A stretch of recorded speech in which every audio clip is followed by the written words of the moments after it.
ডাকলেই আসবো এমনটি চিন্তা করলে ভুল করবে। ওনারা হুটহাট করে এক একটা সংকট হয় দেশে, তখন ডাকেন এবং শো করেন সবাই একমত। আমরা ওনাদেরকে বলেছিলাম, কতগুলো কথা বলতে গিয়েছিলাম, আমি অন রেকর্ড বলতে চাই। ওনারা আমাদেরকে কথা বলতে দেন নাই, বললেন আজকে থাকুক, আপনারা দরকার হলে সরকারের 30 দিনের কাজ, 60 দিন, 90 দিনের কাজ নিয়ে আলোচনা শুরু করব, তখন আসবেন। এবং এটা 1 সেপ্টেম্বর থেকে শুরু করবে 2024। সেই 1 সেপ্টেম্বর এখনও আসে নাই। ওনারা হুটহাট করে এক একটা সংকট হয় দেশে, তখন ডাকেন এবং শো করেন সবাই একমত। আমরা যার জন্য আগে কমিউনিস্ট পার্টির দিক থেকে বলেছিলাম যে শুধু এ ধরনের সংকটে যার যার দায়িত্ব পালন করব, হুটহাট করে ডাকলে সবসময় আসবে এমন না।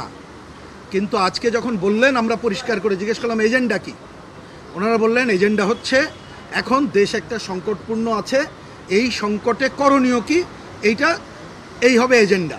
যিনি ফোন করেছিলেন, তা আমরা অল্প সময় ছিল, সুনির্দিষ্ট করে এই কথা বলেছি, সেটাই আপনাদের কাছে উত্থাপন করতে চাই। আজকে ওই কারণে এসেছি এবং সেই কথা বলেছি। আমি বলতে যে শুধু আমি নোট নিয়েছি, এই জন্য নোটটাকে একটু করি। আমাদের মাননীয় প্রধান উপদেষ্টা, তিনি, আমি যেটা বুঝেছি, তিনি শুরু করেছেন যে তিনি উৎকণ্ঠিত, পরে আর গেলাম না, শেষ করলেন আমাদের কথা শোনার পরে এই কথা বলেই যে আমরা একটা সঠিক নির্বাচন যাতে করতে পারি সেই দিকে আগাবো, এবং এটি সবাই মিলে করতে হবে। শুধু পুলিশের উপরে নির্ভর করলে হবে না, জনগণের উপরে নির্ভর করতে হবে। রাজনৈতিক দল আপনারা আছেন, আপনাদের সাথে আমাদের যোগাযোগ বাড়বে, আমরা এই দিকে যাব।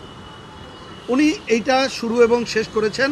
আমি যেটা বুঝেছি সেটা এবার তুলে ধরলাম। এবার আমাদের দিক থেকে কি বলেছি, আমরা প্রথমে পরিষ্কার করে বলেছি, সময়ের কথা আপনারা শুনেছেন, সময় বেশি ছিল না, তারপরেও আমরা পরিষ্কার করে যে কথাটা বলেছি সেই কথা হলো যে আমরা যে গণ অভ্যুত্থানটা করলাম এবং গণ অভ্যুত্থানের যে স্বৈরাচারের পতন ঘটালাম, তাহলে এর বিপরীতে আমাদের কার্যক্রমে যদি স্বৈরাচারী প্রবণতা থাকে, আমরা যদি জনগণকে সুশাসন না দিতে পারি, জনগণের অধিকার প্রতিষ্ঠা না করতে পারি, তাহলে মানুষের মধ্যে প্রশ্নবোধক চিহ্ন হবে এবং আমাদের অসচেতন মানুষের কেউ কেউ এই কথাও বলতে পারে আগেরটা ভালো ছিল। সুতরাং আপনাকে এমনভাবে কাজ করতে হবে, আপনাকে এবং টিমকে, যাতে মানুষ এই কথা না বলতে পারে। দ্বিতীয়ত বললাম সম্প্রতিকালে, তাহলে পজিশন সুশাসন দেওয়া ছাড়া মিষ্টি কথায় চিড়ে ভেসবে না। এবার আমরা বললাম সম্প্রতিকালে গোপালগঞ্জের এবং মাইলস্টোন দুইটা গুরুত্বপূর্ণ ঘটনা। গোপালগঞ্জের ঘটনা, কে না জানে ওইখানে কি পরিস্থিতি, তা আমরা প্রশ্ন করলাম। ওইখানে যাওয়ার আগে নিশ্চয়ই আমরা জানি ওইখানে পতিত শক্তি, তারা, আমরা বিবৃতি দিয়েছি, একটা সভা সমাবেশের অধিকার নিশ্চিত করা দরকার প্রশাসনের, পুলিশের গাড়ি পোড়ানোর অধিকার কারণ নেই, তারা এই কাজ করছে। কিন্তু কেন বক্তব্য বিবৃতি এমন দলের দিক থেকে দেওয়া হলো যা উস্কানিমূলক, এবং এই দলটি অনেকে মনে করেন আপনার প্রশ্রয় আছে, ওনার সামনে এই কথা বলেছে। সুতরাং এই ধরনের ঘটনা বলি এই সমস্ত জায়গায় সংকট তৈরি করে। শুধু তাই না, পরবর্তীতে যে হত্যা হলো তার ময়না তদন্ত ছাড়া কেন তাদেরকে দাফন কাফন করা হলো, কেন দুইজন উপদেষ্টা যখন গেলেন, আমরা পত্রিকায় দেখলাম, তারা অনেক কিছু করলেন কিন্তু ওই নিহতদের বাড়ি গেলেন না। তার মানে মানুষের পারসেপশনটা কি হয়, এর আগে পতিত স্বৈরাচার যখন মানুষ মারা গেছে কি হয়েছে, স্থাপনা নিয়ে কান্নাকাটি করছে, তাহলে তো দেখা যাচ্ছে বিষয়টা আপনাদের তেমন। তাহলে এই হলে তো আপনি পারসেপশন দূর করতে পারবেন না। মাইলস্টোনের ঘটনা, এত বড় ঘটনা, একটা সরকার যদি মিনিমাম থাকে, যত দুর্বল হোক, সে তো নিয়মিত একটা ব্রিফিং করবেন, কেন উল্টোপাল্টা কথা হবে। তারপরে কোমলমতি ছাত্ররা, তারা শিক্ষক অভিভাবক যখন বিক্ষোভ করে, কেন ন্যাক্কারজনকভাবে পুলিশি হামলা চলল। সুতরাং এই ঘটনাগুলো আপনাদের সম্পর্কে মোটেই পারসেপশন ভালো করছে না, তাতে করে মানুষ কিন্তু মনে করছে যে এটা সরকার চালাইতে পারছেন না।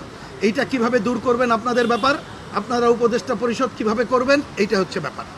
ওনারা একটা কথা আর একটা বললাম যে আপনি দেখলাম প্রেস অনেক জায়গায় এইখানে এসে বলেন শুধুমাত্র পতিত শক্তির কথা। নিঃসন্দেহে পতিত শক্তি তারা তো নানা ধরনের সুযোগ নিতে চাইবে, কিন্তু আমরা বলেছি 3টা শক্তি সম্পর্কে সচেতন থাকতে হবে এবং এই ব্যাপারে আপনাদের দায়িত্ব পালন করতে হবে। একটা হচ্ছে পতিত স্বৈরাচার, তারা যদি আসতে চায় সবাই মিলে মোকাবেলা করতে হবে, কিন্তু দেশের মধ্যে অগণতান্ত্রিক শাসনে বেড়ে ওঠা অপশক্তি আছে, তাদের বিষয়ে সচেতন থাকতে হবে, তাদেরকে প্রশ্রয় দেওয়া চলবে না। যদি মনে হয় প্রশ্রয় দিচ্ছেন সংকট হবে। আর একটা পরিষ্কার করে বলেছি আধিপত্যবাদী এবং সাম্রাজ্যবাদী শক্তি, ওনাকে কংক্রিট বলেছি। এই যে আমেরিকার সাথে যে অসম বাণিজ্য চুক্তি, এইখানে রাখাইনকে যে করিডোর দেওয়া, বন্দর দেওয়া, এইগুলো আধিপত্য এবং সাম্রাজ্যবাদের নিদর্শন। এইগুলো যদি আসে এবং আপনি যদি নীরব থাকেন বা প্রশ্রয় দেন, তাহলে কিন্তু অন্যরা সুযোগ পেয়ে যাবে। সুতরাং পথ একটাই, সুশাসনের জায়গায় আসা, আর এইটা করার জন্য আমাদের সামনে একটাই পথ, দ্বিতীয় কোনো পথ আর নাই, কারণ আপনারা তো সব কিছু পারলেন না।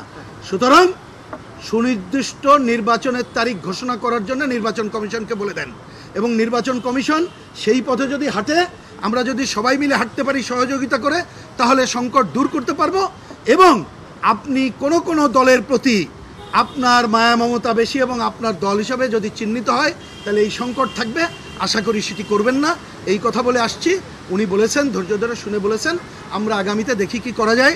আমরা আশা করব যদি ওনারা পজিটিভ ভূমিকা নেয়, আগামীতে ডাকলে হয়তো বা আসবো।